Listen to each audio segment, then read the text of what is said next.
Hey, what's up, guys? Welcome to another TMD show. I'm going to show you guys how to make a very cheap and effective hot wire styrene cutter. A few things you'll need. You're going to need some electrical wiring tape, some positive negative wiring, some wire. I think this is 24 gauge wire. But you can use the wire out of like a ballpoint pen, the spring, if you just flatten it out. I have an on-off switch. I have a 9-volt battery, and I have a connector that fits on top of the battery. You can get these at most electrical places or online. That fits on top of there. I also have some crocodile clips, positive, negative. You can use lollipop sticks for this, but I have these special Japanese ones for skune. It's just wooden sticks basically, and a hot glue gun. Now, first of all, what you need to do, let me move all this to the side, is you need to get your sticks, and we're going to mark out where we're going to put this stick. Obviously, depending on the width of the stick, most lollipop sticks are quite wide, so we need to like shave some off here. So this is going to be inputted here, and obviously we're going to have a stick that's going to go down there as well.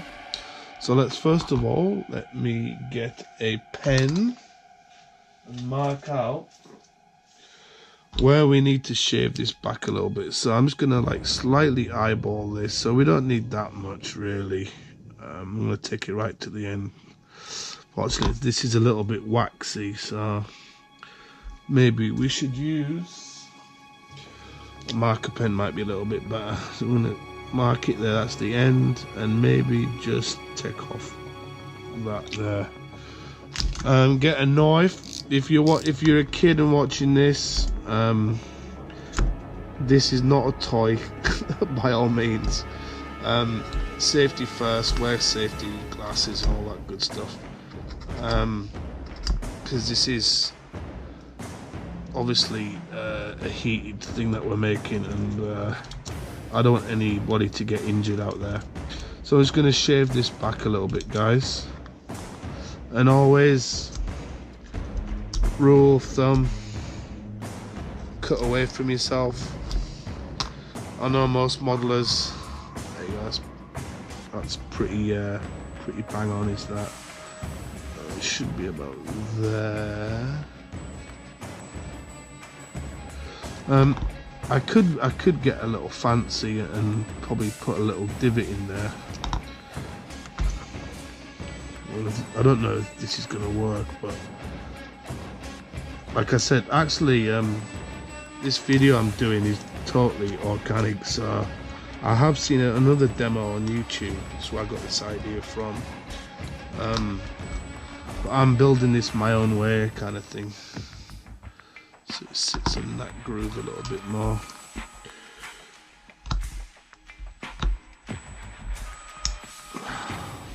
Just cut in here.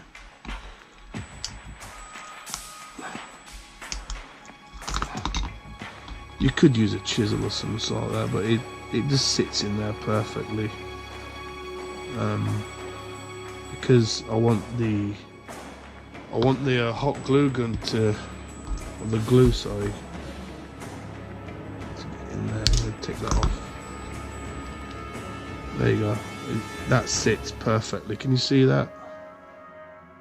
Spot on, mate. Spot on. So what we're gonna do now, we're gonna heat up the hot glue gun, and we're going to glue it.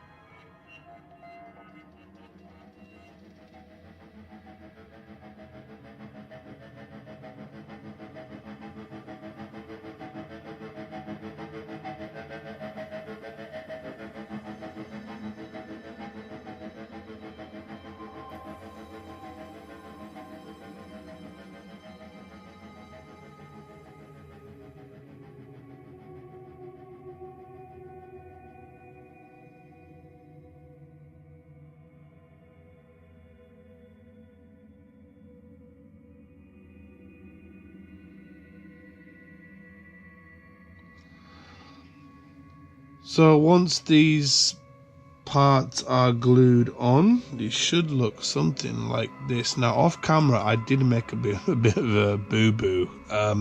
Because of the connector here, you want to curve in on that side, as because this connector has this outside part, so you need to, you know, give some space there. So I actually redid all this off camera, but you just want to just test fit it like that, and it should look like this with your leads. Then we're going to move on to the next part, guys. Okay, so what I've done is I've put some elastic bands and I've made sure that it's taut. The reason is we're going to glue this switch on. Just for extra strength, I'm going to wrap the elastic band around the switch. It's just a basic on-off switch. Let's glue it on, guys. Let's see what. Put a decent amount of glue on there.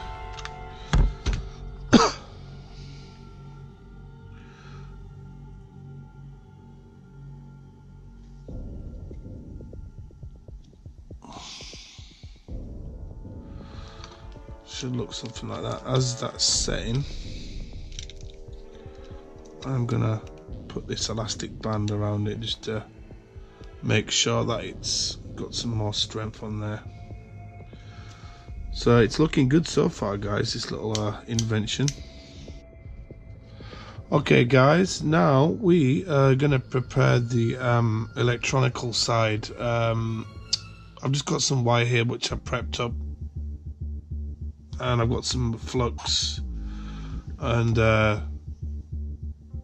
here's what we're gonna do. We're gonna put the positive to a crocodile clip at the end of here. We're gonna connect this negative wire to the switch, and then we're gonna have another negative wire that runs off here to another crocodile clip. That's basically creating the circuit there. It's very easy, guys. So let's do some tinning first. We'll tin this a little bit.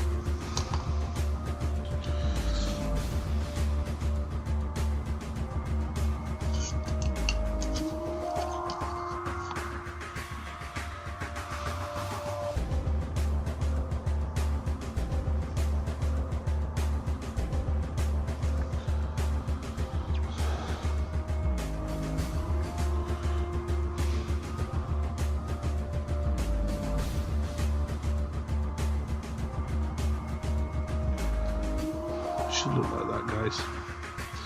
Right, okay. We connect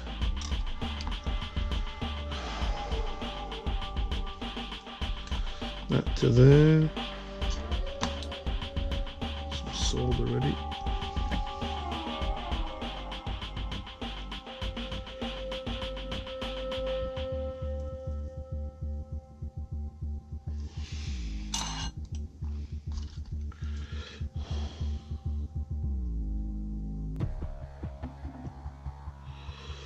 Add some flux at the end of there.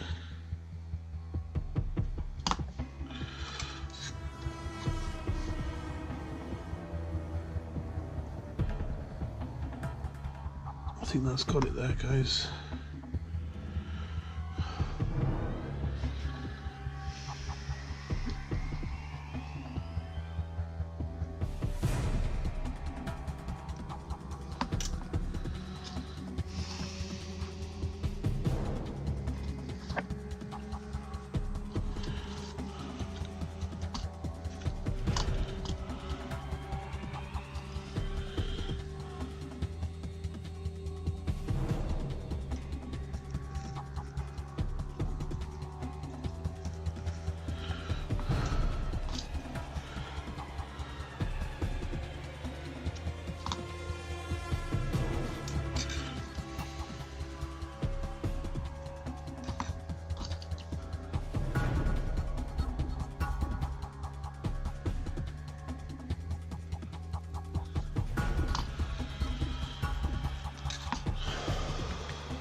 So it should look something like that. Very simple. And now comes the fun part where we're going to connect the crocodile clips.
Now we need to get some wire cutters here. We're going to wrap these around the terminals. I think you can use thinner wire if you want. I just used like a kind of a medium wire. What we're going to do is we're going to put that in that crocodile clip there, and then we're going to wrap it around as tight as we can. So you're left with something like this. I'm going to do a figure of it there and then wrap it around here.